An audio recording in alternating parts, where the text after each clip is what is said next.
Hello, everybody. Ian Barkin here again with OneTAKE Live. Thank you so much for joining us.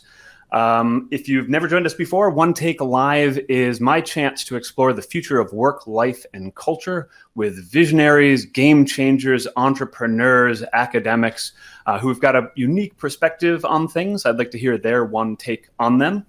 This is the second show for the second half of the year. I hope H2 2020 is treating you somewhat well. I hope you find yourself safe and sane and healthy wherever you are in the world. Before we get started, I do want to remind you that Sykes is always hiring. So if you are looking for customer service opportunities, particularly work at home ones, do check out jobs.sykes.com. Again, jobs.sykes.com. We are always hiring. Would love to see if we can help you out.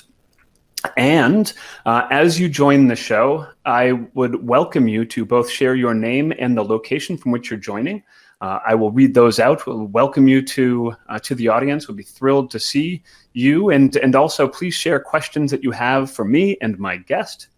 And with that, I have covered a lot of different areas in the OneTAKE topics that and the guests that we've had over time. One of the frequent ones is on this idea of digital transformation and tools that are part of the toolkit that enables transformation digitally. The most popular, without a doubt, of course, is artificial intelligence. And a lot of people have sort of jumped on recent bandwagons or starting companies recently or using the terms. And it's important that we understand the heritage and history of it and how it applies and how enterprises have been using it for a long time. And so for that exact reason, I am thrilled to welcome my next guest to OneTAKE Live, Andrew Anderson. Welcome to OneTAKE, Andrew. Hi, Ian. Thanks very much for having me. Thank you for taking the time. So Andrew, because this is live, this is the part where I talk more about you and you sit there and suffer through it. But I will start with a bit of a disclaimer. So anybody who's listening who knows a little bit about my background, I was lucky enough to co-found a consultancy in the robotic process automation space. And so that's how I came to know Andrew. Andrew was a co-founder and CEO of a company out of the UK called Salatin. And Symphony Ventures was pleased to have a partnership with Salatin. And I can't even remember when we penned that. It was years ago. But this is not a commercial. I just wanted to share how I know Andrew and the work that we have done. But Andrew, your story goes back further. You have a really interesting sort of origin in the British Army. And then from there, you pivoted to doing some other interesting roles I'd love to hear from you about. And then you became a serial entrepreneur of sorts and really have for decades now helped define and shape what enterprises think of as digital technology, how they apply it, and the benefits that they get from it. So with that lead-in, start us off. How did you get started? What did you want to do when you went to school and grew up, and then parachutes? Crikey. You know what? It seems like a long time ago now, and actually, you know, I must explain before I carry on. I've been doing too much talking recently, and that's what happens to your throat when you. I think it's Zoom call after Zoom call. It just takes its toll after a while. I think it's sultry and it's lovely. Oh, yeah, that's very kind of you. Thank you.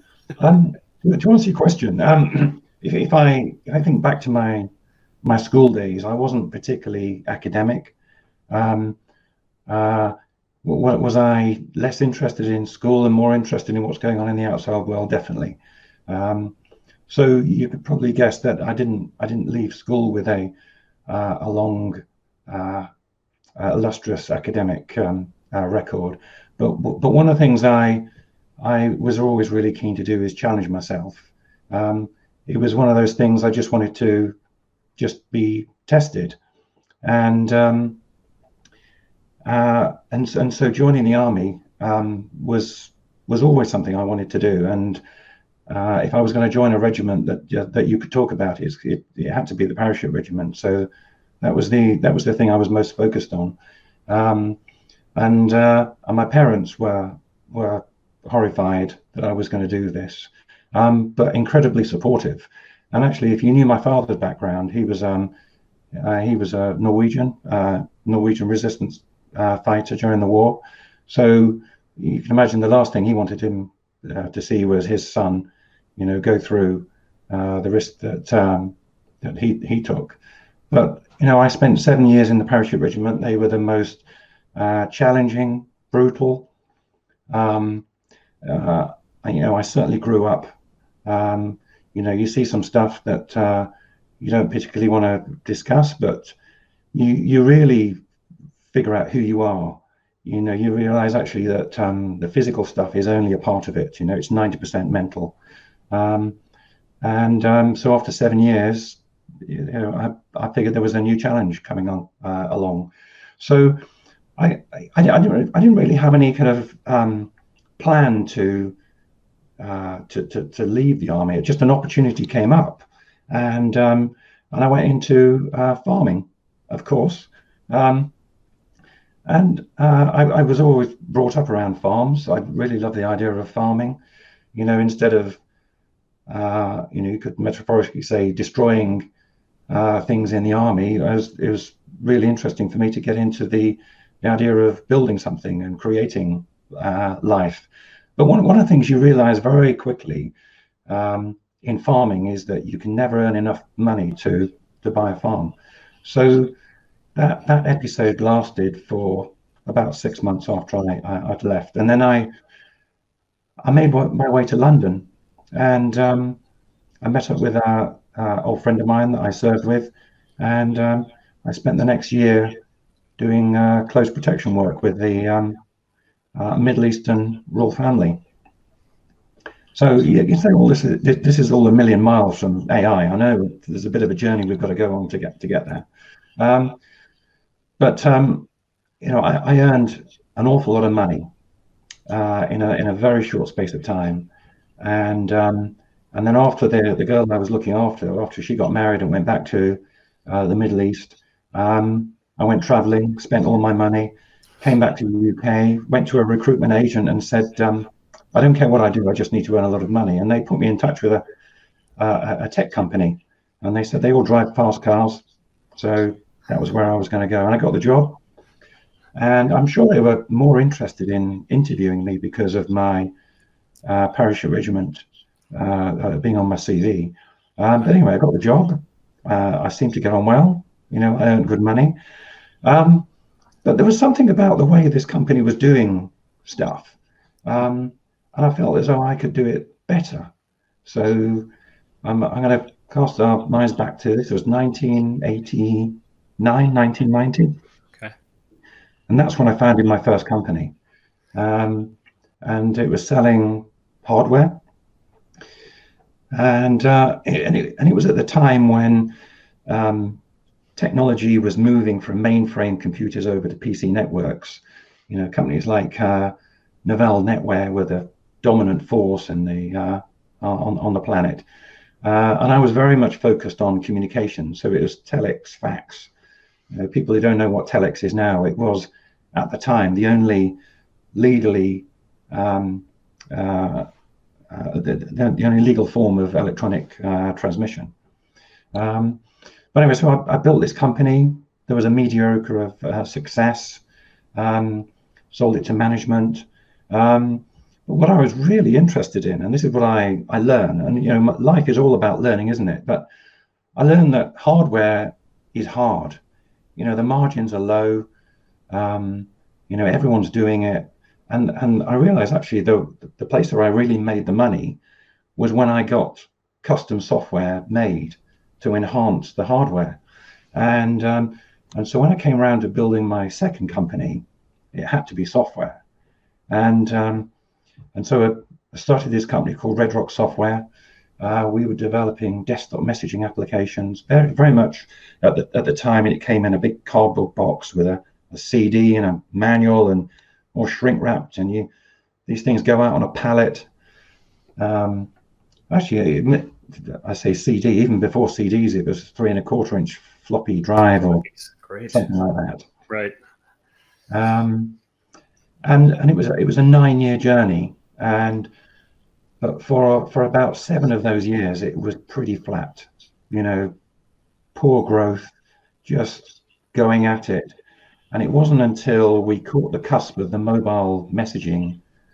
um, I call it a phenomenon because it was when SMS and text messaging was really emerging, and we just launched a new product. We caught the wave. We listed the company in London. Raised a ton of money. We had this amazing 3-year plan. Within 6 months, we had an offer. So after a bit of negotiation, sold the business, and I went and worked for a company called NetStore. NetStore was actually really important in my journey. I have to say, I didn't really enjoy working for other people at the time, but the thing I learned was that I learned the power of contract recurring revenue, dealing with large companies. And the reason why that was very relevant is because NetStore were a really early pioneer in application services. Is what we all know now as software as a service. Right. You're probably more inclined to buy something as a service now, but back in 2002, it was a hard sell. Everyone wanted their own on-premise. They wanted the CD. They wanted the license. Right. So being involved in software as a service right in its infancy was a real learning curve for me. And then it was a time to move on then. So where we are now, 2004, 2005. Okay. And I can't say I was particularly happy. I was itching to do something else, and I had the opportunity to buy the company back. Not just buy my company. I also invested in another company and brought these organizations together, and that's how I created Salatin. And so the journey onto my last venture started in 2005, and just to give you some essence of why it started, it wasn't just because I didn't like working for someone else, don't get me wrong. It was because all of the clients that I knew, they were all pretty large, and they all talked about software as a service or application services being able to solve so many different problems. But the one problem that they always wanted, but they could never solve, was how to deal with human-generated, unstructured data. And this stuff flows in every day. Exactly. And I remember sitting there thinking, why isn't anyone doing this? So that was the mission. Right. Go and build a platform as a service, contract recurring revenue, and solve that problem. So that's what it was all about. That is a spectacular summary, and there really are some great dovetails from learning, I would imagine, from learning how to deal with adversity, work closely with teams in the British Army, in the parachute regiment, to a fascination with growing things, but also a realization that livelihood is also important. I can't stitch in the protecting people thing yet, but that's a great story, so I'll work on that one. And then, really, you're a perfect example of having been a pioneer in a few different areas of technology. In some cases, earlier than perhaps the market was ready to adopt wide scale. Right, as you said, your first startup it soldiered along for a little while, but it was timing that met you rather than you meeting it necessarily that allowed you to take off.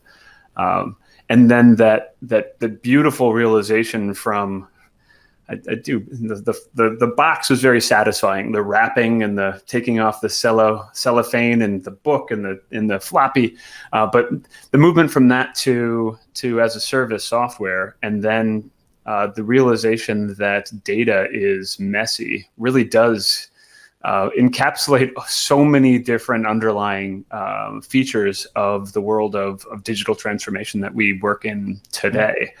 So I want to now explore Salatin. Before we get there, I want to welcome some folks to the call or to the live stream. So if you'll bear with me. So I just want to say hi to Russ from Tampa. Hello, Russ from Tampa. Maria from St. Petersburg. AJ, Indianapolis. David from Salt Lake. Didier from France. Stefan and Frederick from Sweden. Hello. Hello, Sweden. Kashal from India, from Delhi. Gloria from El Salvador. Gloria, I'm so thrilled to see you say that you're dialing in from El Salvador. There's a longer story there that's COVID related, and Gloria was just able to reconnect with her family, which makes me very happy. Sarav from Bangalore, Shay from Boston, Xavier from Tampa, Arnold from Monterey, John from Central Florida, Natalie from Boston, Jim from Hilton Head, Tom Runer from London. Hello, Tom. And Robin Rappaport from Baltimore. Thank you all so very much for joining us. And please do share questions for me and for Andrew as we go. So thank you, Andrew, for bearing with that. I actually enjoy that sort of fun, interactive element of the live stream. Okay, so you've gotten us to not current day, but the sort of the most recent startup expedition that you did. So you'd said for Salatin, you took something you'd built before, you took some efforts and a company that a friend of yours had, you combined the two, named it Salatin. That's an interesting story in itself. But what was the sort of organizing principle and mission that you were trying to achieve with Salatin? The mission was to be able to streamline and automate this human-generated content that flows in every day. Right. It was the stuff that's unpredictable. It's unstructured. It comes in lots of different ways, and it just flows in every day. All different channels. So it's post, paper, fax, email, social media nowadays. And we wanted to just be able to create this platform in the cloud that could consume this stuff and try and do something with it. Try and make the amount of human involvement needed, to reduce it.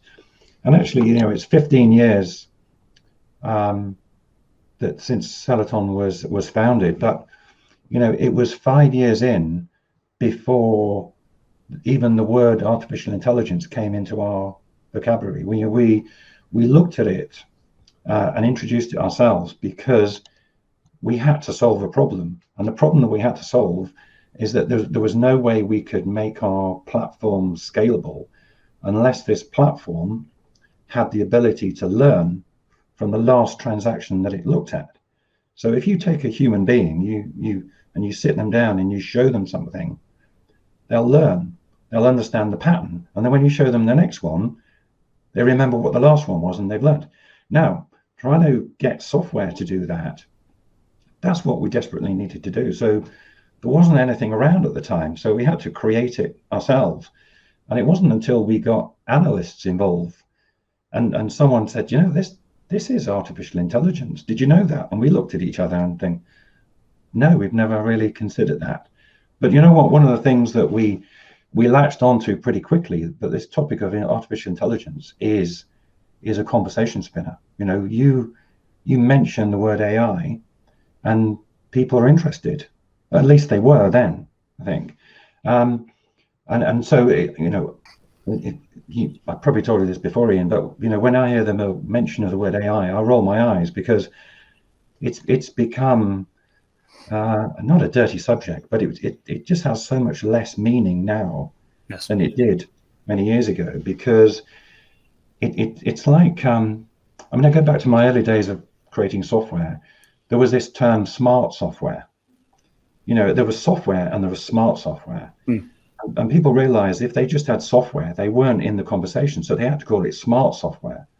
And now, unless you talk about artificial intelligence, you're not in the conversation. Right. So therefore, you've got to talk about it. Right. And unfortunately, take away the word artificial, it's the word intelligence. Intelligence is a relative thing. Yeah.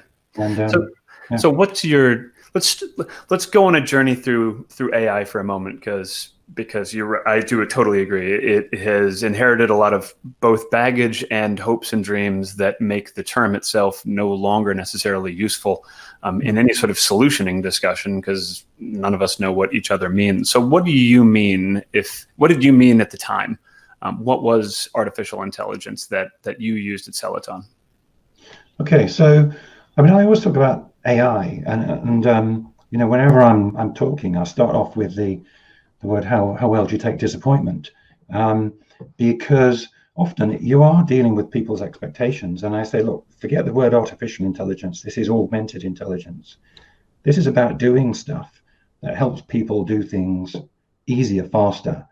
So forget the idea of taking people out of the loop altogether. They are really important to the process. Not only do they need to do stuff, but they need to do stuff that the software will learn from.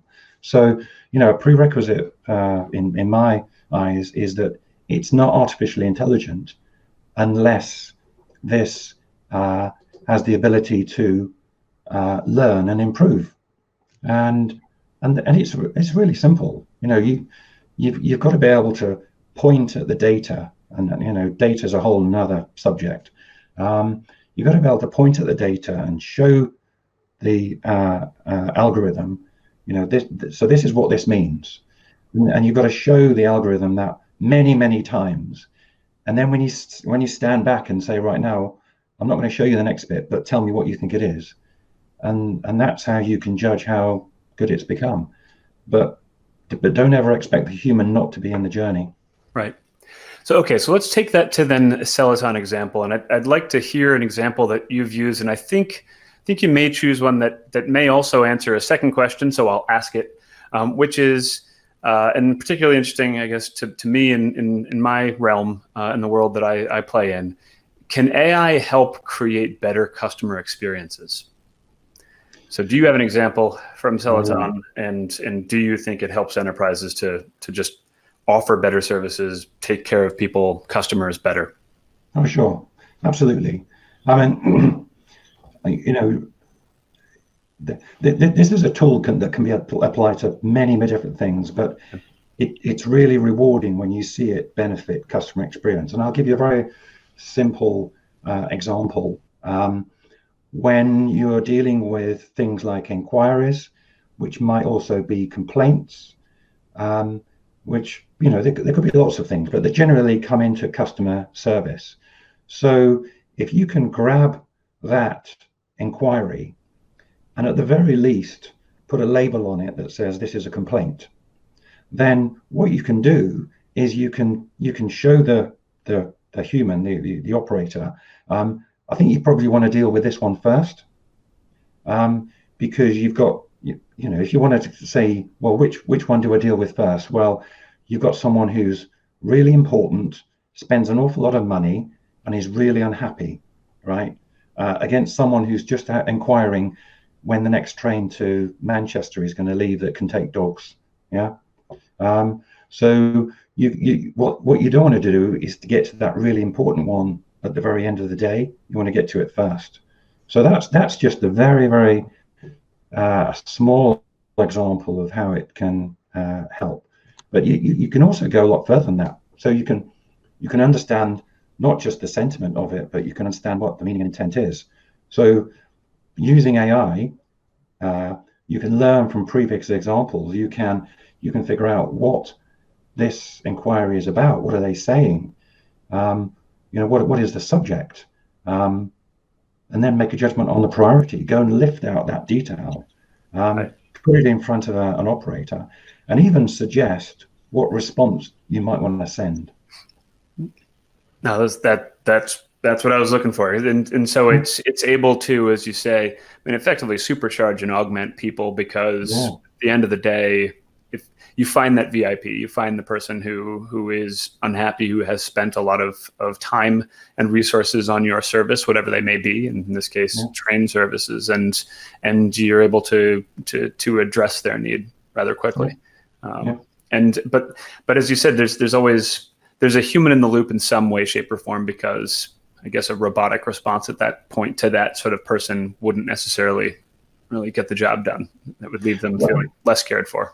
Yeah, you're augmenting it. That's exactly what you're doing. And you mentioned the word robotic there. RPA plays a part in that journey, but you can't ask RPA to deal with that inquiry until you've understood what the meaning and intent is, and you've structured it.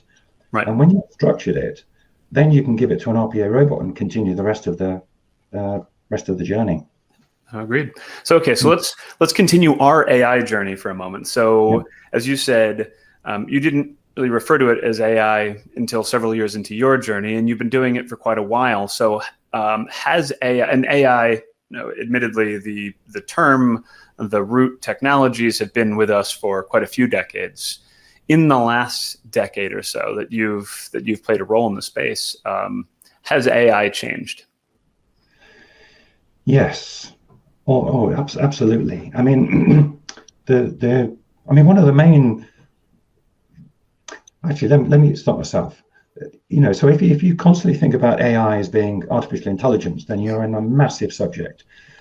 So let's keep it down to AI as being augmented intelligence. Okay. It's still a broad subject. I mean, you have a Tesla, it's got AI in it, but that's nothing to do with my world. My world has always been about how can my technology deal with unstructured data. Right. The thing that has really accelerated, certainly over the last 10 years, is how well the AI has been able to learn these patterns in order to become more effective. It's a bit like just hiring someone.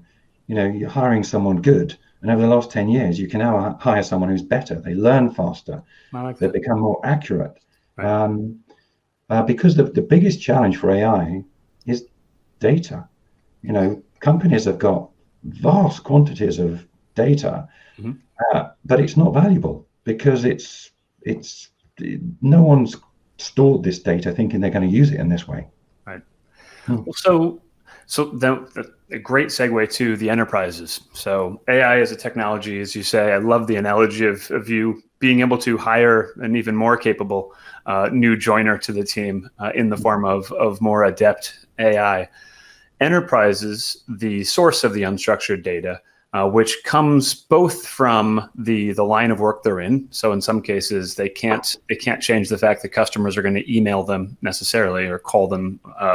But enterprises play a role in transforming their existing systems, transforming the existing way that they interact with customers and partners to try to digitize as a part of this digital transformation journey so many say that they're on. Have enterprises changed since you got started in the space? Are they more aware of what they need to do to be more, I guess, digital ready or AI ready?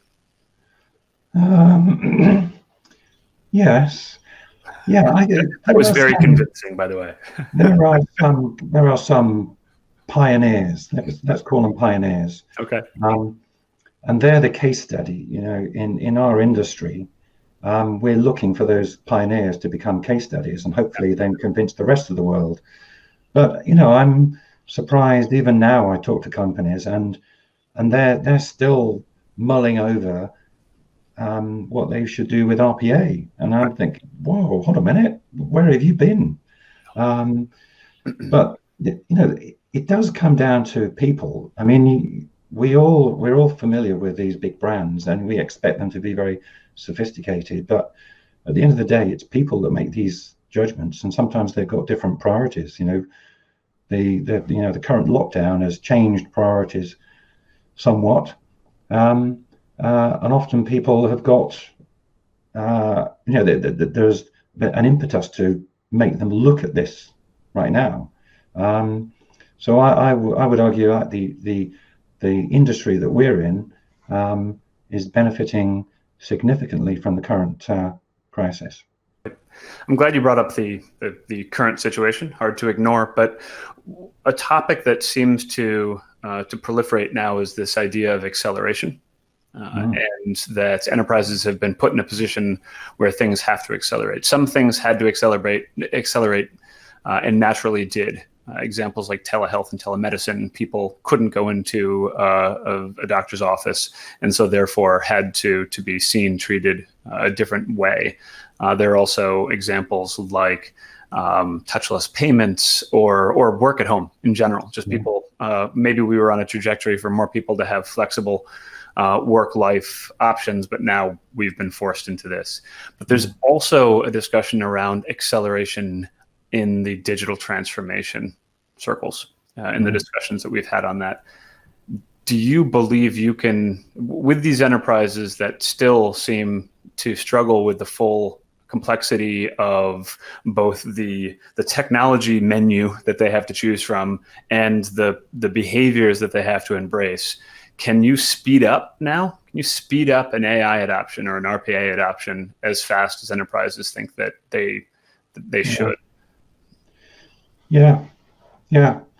They say necessity is the mother of all invention. Mm-hmm. Actually, I think, what the current crisis has shown us is that necessity is the mother of all innovation, because it's not necessarily the new inventions that are changing the world that we live in right now. It's how people are applying the technology that's already been around for quite some time. Right. I think, when things like this happen, and you literally don't have a choice, you have to do it. Mm-hmm. People rise to the occasion. We've seen that in our own National Health Service, and the ability for a company to make ventilators very quickly. They're not medical companies; they're motor racing companies. So that technology and that mindset is around, and what I am seeing, and I hope we continue to see, is that there are some brilliant companies out there, and I think they deserve the spotlight. And Salatin, I'm obviously very proud of. There are lots of Toms on the call, Arago. These organizations, they deserve to have a spotlight put on them because they've got massive potential. Yeah. And they're clearly doing something which is going to change the future of the world that we live in. But all of that good news tends to be drowned out by a lot of hype and noise. I go back to what I say about everyone's shouting about that they've got smart software, and now everyone's shouting we've got AI. Yeah. And unfortunately, everyone is shouting they've got AI, and those companies that have really got AI, you need to kind of like park the waves and put a spotlight on them because they can do something special. Right. Nope. Agreed. We're thinking of changing the name of OneTAKE to Smart OneTAKE, but we probably have to change the host. So we're sticking with just OneTAKE. In the last 8 to 10 minutes we've got, I'd be remiss if we didn't pivot away from the topics of the technology to the topic of entrepreneurship. I mean, you clearly had an interesting background. You came to being an entrepreneur through a collection of your experiences, and now you have the opportunity to work and advise and guide others who would like to be in your shoes, who would like to follow in your footsteps. What are your thoughts on being an entrepreneur today, both in light of the environment and in light of exactly the sort of the hype that you just discussed of having to do a lot of screaming to stand out above and beyond the hype that's sort of consuming the airspace? Yeah, it's a question I get asked a lot. Is what do I need to do to be an entrepreneur? And I really don't have an answer for that. I think you kind of know it in your gut. I think if I'm honest, when I became an entrepreneur, I did it because I didn't like the way that my employer was doing it, and I thought I could do better. I learned really quickly that actually it's not as easy as it looks, but I didn't have a plan B, so plan A had to work. I think one of the things about being an entrepreneur or being a potential entrepreneur is you think you've got a great idea and therefore you're an entrepreneur.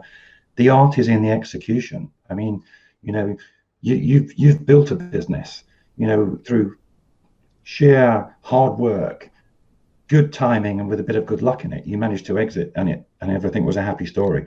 There are a lot of unhappy stories out there, but you have to go through those failures in order to be able to learn and improve. And I think being an entrepreneur is often a very lonely journey.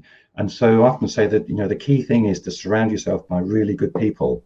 There was something I saw on recently which I relayed onto a number of friends, and it's about what you need in order to be an entrepreneur.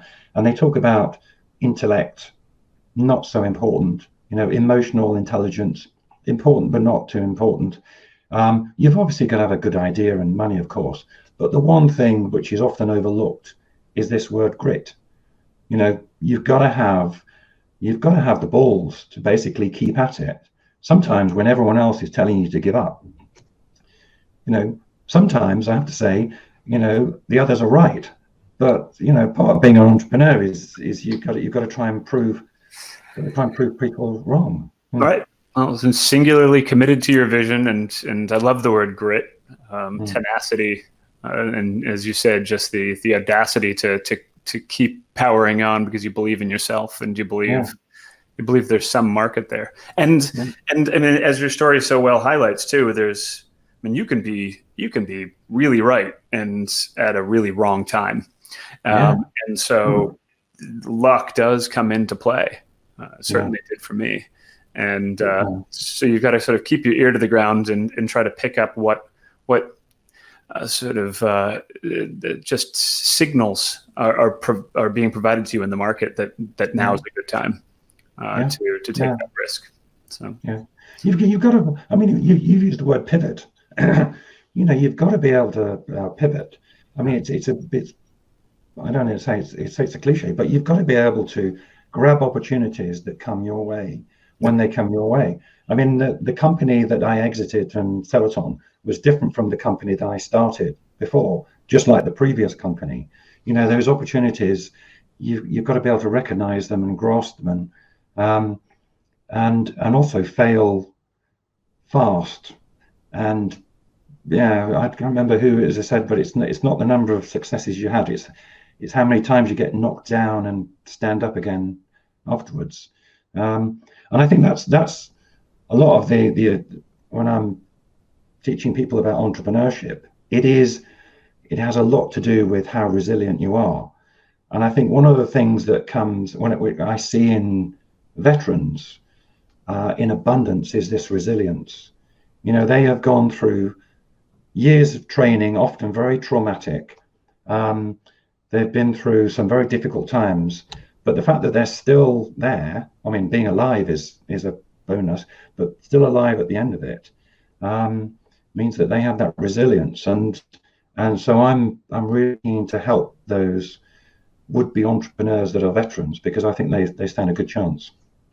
That's a tremendous answer, and actually, that partly answers a question that I want to read anyway. Xavier Charles is listening to the live stream. Hello, Xavier. His profile says he's an Army combat veteran, and his question to you, Andrew, was grit. Do you feel like this comes from your military career, or do you feel like that it was there from your childhood? Well, I think if you knew my father's background as a Norwegian and as a Norwegian resistance party, you think it would come from him, and I think it partly comes from that Norwegian background. I think, to answer your question, I think it's always there. I think you have to test your mettle to bring it out. You have to be able to show yourself, or someone has to help you show yourself how much grit you've got. Thank you. Well, that's going to be hard to top. So I think I'll wrap there. Andrew, thank you so much again for spending your time with me and with the guests of OneTAKE. Thank you, everyone who joined us on this interview. The insight and the vision of the evolution of technology, the application of good timing, luck, and grit, and really the sort of that vision of I think how we're going to also get ourselves forward into a new normal in which we apply grit, we apply our creativity. Great companies can still be born. Big enterprises need to change and evolve, and a lot of the lessons that you just shared and that we just discussed, I think, are going to get us there. So thank you so much, Andrew. You're welcome. And to everyone on OneTAKE, thanks again. We will come back at you very soon. Thanks again for spending your time with us. This has been an incredibly rewarding opportunity to both speak with interesting and great people, and to share it with so many guests. So thanks again, everybody. Thank you, Andrew, and have a great week. Take care. Thanks, man.